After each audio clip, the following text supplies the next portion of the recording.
국민 여러분 안녕하셨습니까? 인도 태평양 전략연구원 최수영입니다. 지금 한국에서 벌어지고 있는 이 끔찍하고도 무시무시한 일들이 전혀 국민들께는 제대로 전달이 되지 않고 있습니다. 미국의 한 유명한 저널리스트면서 또 언론에 종사하시고 있는 분인데 이름이 진 커밍스라고 하는 분입니다. 이분은 아마도 미루어 짐작컨대는 대단히 높은 수준의 교육을 받고 지금 미국에서 활동하고 계시는 이런 분으로 지금 평가가 됩니다. 그러니까 영어로 J-E-A-N 썼으니까 진 혹은 제인 아니면 지안 이런 식으로도 읽을 수가 있을 것 같은데요. 뒤에 패밀리 네임이 커밍스라고 되어 있는 걸 봐서는 아마도 결혼을 해서 남편 성을 따라서 쓰는 미국의 호적제도로 영향을 받아서 그런지 미국 성을 쓰고 있습니다. 그러니까 코리안 아메리칸으로 보여지지만 실질적은 미국 사람이다. 이렇게 얘기를 할 수가 있겠죠. 자, 이분이 지금 무슨 얘기를 하고 있는가 하면은요, 지금 한국 사회가 지금 간과하고 빠뜨리고 있는 일이 있다. 그건 다름 아닌 트럼프가 시작한 무서운 수사인데, 과연 이 트럼프가 시작한 이 무서운 수사에 이 수사망을 이재명은 빠져나갈 수 있을까? 이와 같은 지금 소제목이 달려있는 내용들입니다. 자, 이게 내용이 다소 여러분들 듣다 보시면 길다고 생각할 수도 있는데요. 매우 의미 있고 매우 중요한 트럼프 대통령의 조치이기 때문에 좀 편폭이 길다 하더라도 이 내용을 한번 끝까지 들어보시길 바랍니다.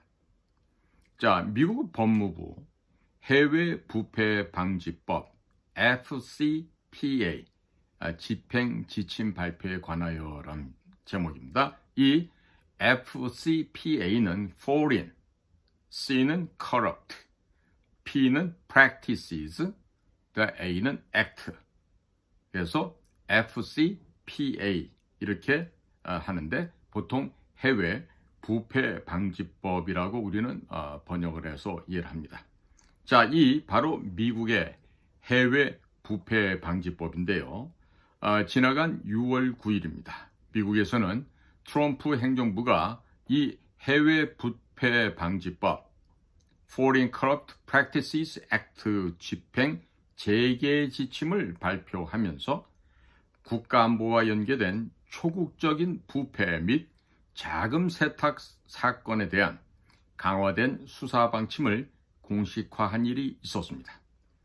이것은 이재명의 대북 송금과 관련했을 때 매우 중요한 법안이었습니다만 당시 한국에서 대선이라는 복잡한 상황이 벌어지고 있어서 아무도 이 중요한 발표를 제대로 인지하지 못하였고 한국의 좌파 주류 언론들 또한 일제히 침묵하면서 어느 곳에서도 이를 보도하지 않았습니다.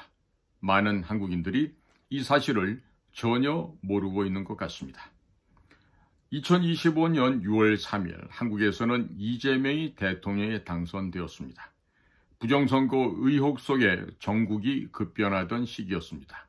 그리고 이틀 뒤인 6월 5일 대법원은 쌍방울의 대북 송금 사건과 관련하여 이화영 전 경기도 부지사와 박용철 쌍방울 부회장에게 유죄를 확정했습니다. 그로부터 정확히 4일 뒤인 6월 9일 미국 법무부는 적대국 연계 부패 및 자금 세탁을 우선 수사 대상으로 명시한 FCPA Foreign Corrupt Practices Act 집행 지침을 공식 발표했습니다.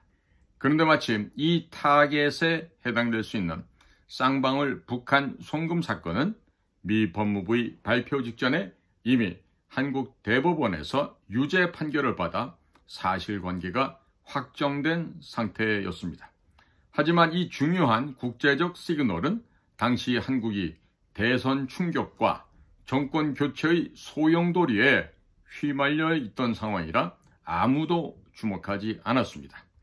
한국 언론은 이재명 정권 출범에만 초점을 맞추고 있었고 정치권도 일제히 침묵하면서 트럼프 행정부가 내놓은 이 중대한 행정조치는 국민들 눈에 전혀 띄지 않은 채 묻혀버리고 말았습니다. 이 조치가 왜 중요한가 하면 트럼프 행정부는 사실상 이재명이 당선 직후 이재명의 북한 커넥션 수사를 위한 법적 기반을 공식 선포한 셈이기 때문입니다. 2025년 2월 트럼프 대통령은 두 번째 임기를 시작하자마자 해외 부패 방지법 FCPA의 남용을 막고 미국 기업의 부담을 줄인다는 명목으로 해당 법의 신규 수사 기소를 180일간 중단하는 행정명령 14209호를 발동하였습니다. 그러나 이는 단순한 중단이 아닌 국가안보 중심으로 해외 부패 방지법 FCPA를 전면 개정하고 법조항을 강화하기 위한 전략적 휴직이었습니다. 그 후 6월 9일 미국 법무부는 개정 지침을 발표하면서 FCPA 해외 부패 방지법 집행을 재개하였습니다. 핵심은 일상적 기업 활동은 유연하게 돼야 돼 북한, 중국, 이란 등 적대국, 카르텔, 국제범죄조직과 연계된 부패와 자금 세탁을 최우선 수사 대상으로 삼겠다는 것입니다. 모든 새로운 수사는 법무차관 이상의 승인이 필요하며 사법방해, 범죄 의도, 은폐 여부, 기업에 미치는 부수적 피해까지 고려하게 되어 있습니다. 결국 트럼프 행정부는 해외 부패 방지법 FCPA를 완화한 것이 아니라 국가안보 및 국제범죄 대응수단으로 재무장하면서 단순한 민간 기업의 실수성 뇌물보다는 적대국과 연계된 구조적 부패, 달러 기반된 초국적인 자금 세탁, 그리고 미국의 전략적 이익을 훼손하는 범죄에 수사 자원을 집중하겠다는 것입니다. 이는 이재명, 쌍방울, 북한 대북송금 사건처럼 적성국과 연계된 자금 흐름을 정조준한 수사 체계로의 전환이며 실제로 관련 인물들이 이 법 발표 직전에 유죄가 확정된 만큼 미국 수사에 강력한 근거를 제공하는 셈입니다. 미국은 이를 통해 북한 압박, 한국 내 반미 성향 정권 견제, 자유진영 질서 강화라는 다층적 목적을 동시에 달성할 수 있게 되었고 이 사건은 트럼프 행정부의 대북 전략, 국제자금 범죄 대응, 동맹국 내 친북 정치 세력 견제 전략이 교차하는 최적의 타겟이 되었습니다. 이재명의 대북 송금, 트럼프 법무부의 해외 부패 방지법 FCPA 지침에 모두 부합되고 있습니다. 이 지침의 핵심 내용에 이재명이 어떻게 해당되는지를 이 해외 부패 방지법 FCPA 항목에 따라 적용을 해보겠습니다. 국가안보 위협 항목입니다. 이재명 사건은 미국의 제재 대상국인 북한과의 자금 거래가 핵심이며 이는 미국의 한반도 전략 및 자유진영 질서에 대한 직접적 위협으로 간주됩니다. 두 번째입니다. 적대국 연계 범죄입니다. 북한은 미국 정부가 지정한 적성국입니다. 북한과의 외화 송금은 IEEPA 국제긴급경제권법 또 FCPA 해외 부패 방지법, OFAC 해외 자산 통제국 제재 규정을 동시에 위반할 가능성이 있습니다. OFAC 해외 자산 통제국은 테러 단체, 마약 카르텔, 제재국, 북한, 이란, 러시아 등이 해당되고 이들에 대한 금융거래 제재를 관할하고 있습니다. 세 번째, 초국적 자금 세탁 구조입니다. 이재명의 대북 송금은 홍콩, 중국 등을 통한 우회 송금, 외화, 은닉, 정치 목적의 자금 조성 등 전형적인 자금 세탁 구조를 가지고 있습니다. 네 번째입니다. 미국 금융 시스템 연루 가능성입니다. 해당 송금이 달러로 이루어졌고 스위프트망이나 미국 중개은행을 경유했다면 미국법 적용 요건을 충족하게 됩니다. 다섯 번째, 정치 고위층 개입입니다. 이재명을 제외한 모든 관련자들은 유죄가 확정되었고 송금 목적이 이재명 당시 경기지사의 방북 비용이었다는 판결이 나왔습니다. 이것은 현직 대통령의 직접 연루 가능성을 의미하며 미국을 기준으로 매우 중대한 수사 사유가 됩니다. 쌍방울 전체 북한 송금액 800만 달러에서 이재명의 방북 비용으로 300만 달러, 약 42억 원이 쓰여졌다고 검찰이 주장하였습니다. 서울에서 북한까지는 차량으로 한두 시간 거리인데 그 비용이 42억 원에 달한다는 점은 상식적으로 납득하기 어렵습니다. 이것은 단순 교류 차원을 넘어선 정치적 대가성 거래 또는 불법 자금 흐름을 강하게 시사하며 미국 FCPA 부패 방지 금지법 수사 요건을 충족시키고 있습니다. 그럼 다음으로 트럼프 미 법무부가 이재명의 대북 송금 사건과 관련해 취할 수 있는 구체적인 조치들을 한번 소개해 드리겠습니다. 해외 부패 방지법 FCPA 수사 착수입니다. 국가안보에 위협이 되는 자금 세탁 부패 행위는 우선 수사 대상입니다. 대한민국 대법원에서 범죄 구조가 입증되었고 6월 5일 유죄 판결이 내려진 만큼 미국이 수사에 착수할 명분과 정당성은 충분하고도 충분합니다. 달러 송금 경로 및 금융망 추적입니다. 해당 자금이 달러로 북한 조선노동당에 전달되었고 스위프트망이나 미국계 은행을 경유했다면 미국 관할권이 적용됩니다. MLAT 국제형사사법공조조약 활용 분야입니다. 미국은 한국 정부에 계좌 내역, 금융자료, 통신기록 등을 요청할 수 있습니다. 이미 유죄 판결이 확정된 사건이므로 공조 요청의 법적 정당성이 강화되겠습니다. OFAC 제재 리스트 등재. 쌍방울 고위 인사들뿐만 아니라 이재명과 참모진 역시 제재 대상이 될 수 있습니다. 미국 내 자산은 동결되며 미국 및 제3국 은행과의 거래도 차단됩니다. 북한 노동당과의 금전 연계는 OFAC 제재 요건에 완전히 부합하고 있습니다. 리코법, RICO법이죠. 이 리코법 또는 민사소송을 통한 우회 압박입니다.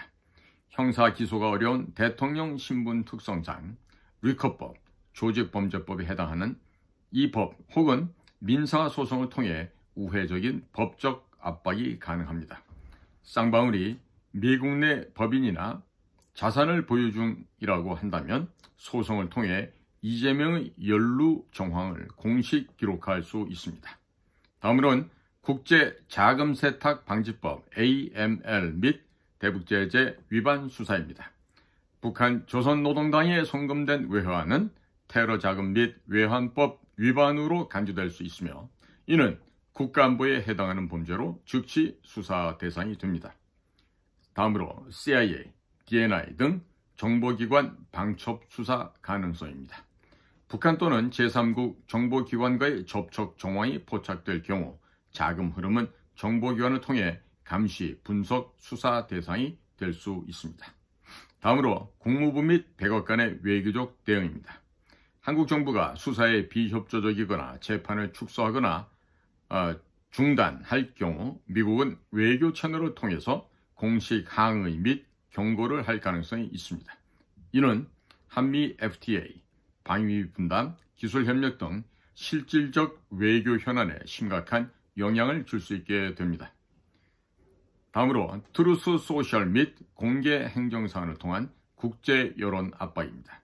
트럼프 대통령은 트루스 소셜을 통해서 직접 이 문제를 공론화할 수 있으며 이것은 국제적 감시를 불러일으키고 한국 내에서도 정치적 압박 수단이 될 수 있게 될 것입니다. 결론적으로 쌍방울, 이재명, 북한 간의 송금 사건은 더 이상 단순한 의혹이 아니라 관련자들에 대한 대한민국 대법원의 유죄 확정 판결을 통해 범죄 사실로 규명된 국제 자금 세탁 사건입니다. 미국 입장에서 이 사건은 트럼프 행정부의 새로운 해외 부패 방지 금지법 FCPA 집행 전략, 즉 적대국과 연계된 부패 척결, 동맹국 내 친북 세력 견제, 국가안보 중심 수사 우선순위라는 세 가지 수사 원칙과 정확히 일치하는 전형적인 수사 대상이 된 것입니다. 따라서 이재명이 한국에서 형사 기소로부터 면책될 수 있을지 몰라도 미국의 안보, 외교, 경제, 정보 압박은 피할 수 없는 구조가 이미 형성되었다고 볼 수 있습니다. 트럼프의 개정된 해외 부패 방지법 FCPA는 단순한 기업 뇌물 방지 수준을 넘어서서 국가안보와 연결된 정치권, 기업, 적성국의 결탁 구조에 초점을 맞추고 있으며 이재명은 이 모든 수사 요건에 해당되는 중대한 혐의를 안고 있습니다. 또한 미국의 리코 법은 복수의 인물 또는 단체가 일정 기간 동안 계획적으로 불법 행위, 즉 자금 세탁, 외환거래 위반, 대북 송금 등을 반복했을 경우 그 전체를 조직범죄 네트워크로 규정하고 형사 또는 민사소송을 통해 처벌할 수 있게 만든 법입니다.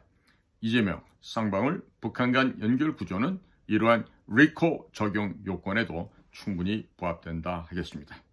쌍방울과 북한 아태위 간의 직접적 거래, 이를 주도한 이화영 전 경기도 부지사, 그리고 이 모든 흐름이 당시 경기지사였던 이재명을 중심으로 설계되었다는 정황이 존재한다면 이는 단순한 개인의 뇌물의 문제가 아니라 국제 정치, 기업, 적대국 간 공모로 간주될 수 있으며 이를 방치하고 있는 이재명 정권 내 핵심 측근들까지도 수사 대상 또는 피고인으로 지정될 수 있습니다. 과거 미국은 이와 유사한 방식으로 파나마의 독재자 노리에가, 나이지리아의 대통령 사니 아와차 일가, 그리고 우크라이나의 칠러 성향의 대통령 야누코비치 측근들에 대해 리코 법을 기반으로 한 민사소송 및 자산압류를 통해 국제적으로 고립시킨 전례가 있습니다. 따라서 트럼프 행정부가 이재명을 형사 기소하지 않더라도 리코 민사소송 또는 쌍방울의 미국 자유사를 통한 우회적 소송을 선택할 가능성은 매우 현실적이라 하겠습니다. 이 소송의 목적은 단순한 배상이 아니라 이재명을 국제적 부패 공모자로 공식 기록에 남기고 그 정치적 입지를 약화시키며 대북 자금 연결 고리를 차단하는 전략적 수단이 될 수 있습니다. 즉, 리코 법은 미국이 한국의 대통령을 직접 형사 기소하지 않더라도 강력한 법적 압박과 외교적 제재를 가능케 하는 유효한 통로입니다. 지금 이재명 쌍방울 북한 간의 이 사건은 그 구조와 정황면에서 리코 요건에 완벽하게 부합하고 있습니다. 이재명에게 한국 내 면책특권이 있을지는 몰라도 트럼프 행정부와 미국 법무부는 미국의 법률 위반 혐의에 따라 그를 기소하고 국제적으로 수사와 제재를 가할 수 있습니다. 미국에 입국하거나 범죄인 인도 조약이 적용되는 국가를 방문할 경우 체포 가능성도 배제할 수 없습니다. 결론적으로 과거 김대중, 노무현, 문재인 정권에서도 대북 송금은 있었지만 당시는 지금처럼 해외 부패 방지법 FCPA나 대북 제재법이 지금처럼 강화되기 이전이었습니다. 미국도 전략적 이유로 이를 묵인하거나 외교적으로만 대응해 왔습니다. 하지만 지금은 트럼프 대통령이 법을 바꾸고 수사 기준을 완전히 바꿔버렸습니다. 대북 송금은 이제 국가안보를 위협하는 중대 범죄로 분류되고 대북 송금, 적대국 연계, 정치 고위층 개입은 모두 FCPA 해외 부패 방지법 수사 요건에 해당됩니다. 이재명은 예전과 다른 시대에 대북 송금 관련 혐의를 가진 상태에서 정권을 차지하였습니다. 그야말로 트럼프 대통령을 만난 것은 그에게 가장 큰 비극이 될 것입니다. 아무리 한국에서 법을 바꾸며 법 조망을 빠져나가려 한다 하더라도 더 이상 이 문제에서 자유롭게 빠져나갈 수 없을 것입니다. 트럼프 대통령이 그를 추적하고 있습니다. 이 본 칼럼의 모든 내용은 필자인 진 커밍스의 지적 재산이고 사전 동의 없는 언론사의 무단 복제, 편집, 전제는 금하고 있습니다. 출처를 밝힌 SNS 공유는 허가합니다. 자, 지금 미국은요, ICC, International Criminal Court, 국제 형사 재판소의 회원국이 아니라고 합니다.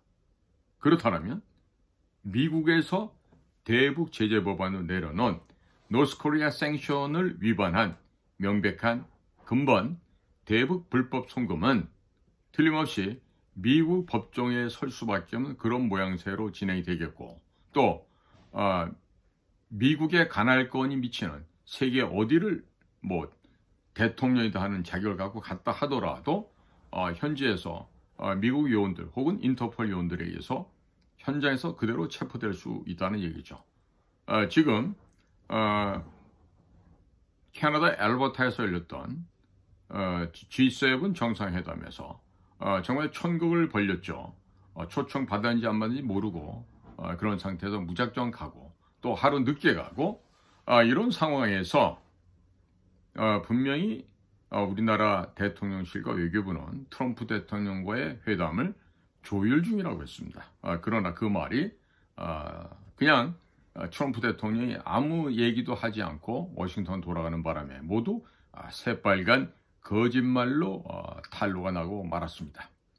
자, 그 다음 6월 24에서 26일까지 있었던 벨기에 헤이그에서 있었던 나토 북대서양 조약기구 회의에서는 트럼프 대통령이 참석하라고 요청을 했습니다마는 그 초청을 거부하고 가지 않았습니다.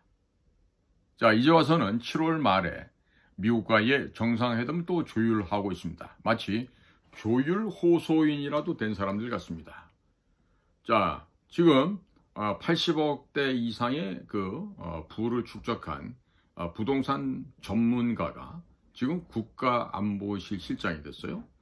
유성락이라고 하는 사람인데 그 사람은 지금 미국 가서 누구를 만나고 다니는지 알 수가 없습니다. 마르코 루비오를 만나러 간다고 했는데 지금 국무부 홈페이지 어딜 봐도 마르코 루비오 국무장관이 유성락을 만났다는 얘기 그 어디에도 없습니다. 자, 그런데 우리나라 대통령실에서는 마치 마르코 루비오를 만난 것처럼 얘기들을 하고 있습니다. 과연 그것이 맞을까요? 자, 여기다 설상가상입니다.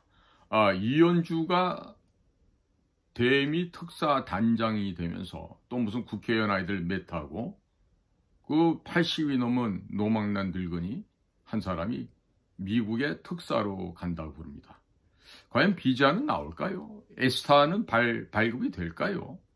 지금 김종인 씨 같은 경우는 영어를 별로 못하는 사람으로 알려져 있는데 그럼 거기 가가지고 통역사 가면서 얘기할 거예요?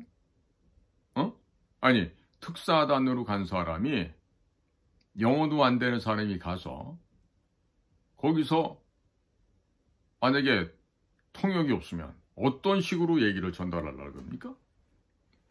참 보면 한심하기 짝이 없죠.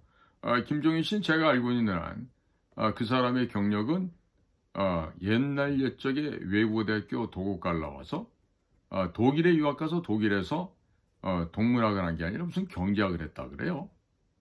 그러면 당연히 독일어는 출중할지 몰라도 영어를 잘할 수 있는 가능성은 없죠. 그리고 결혼한 부인의 바로 그 삼촌인가 작은아버지인가 하는 분이 당시 최장수 대통령 비서실장했던 아마 김정일 씨인가 누군가 있을 거예요. 그분의 조카 딸하고 결혼하는 바람에 그냥 독일에 갔다 와서 당시 별 사람들이 없는 시절에 대통령이 집무하시던 청와대로 들어갔고 그거를 바탕으로 해서 또 처갓집 배경을 이용해서 무려 비례대표만 5번인가 한 사람 아니에요? 자, 이런 어찌 보면 우리 우파라고도 할 수 없는 그런 지극히 기회주의적인 속성을 가지신 분이 지금 무슨 자격으로 거길 간다고 그걸 덥석 물고 가는지 모르겠는데 아마 비자 받는 과정서부터 과거 트럼프 대통령에게 험담하고 힐난하고 욕을 해댔던 그런 김종인의 과거의 역사가 드러날 경우 아마 미국 출입 자체가 불허될 수도 있습니다.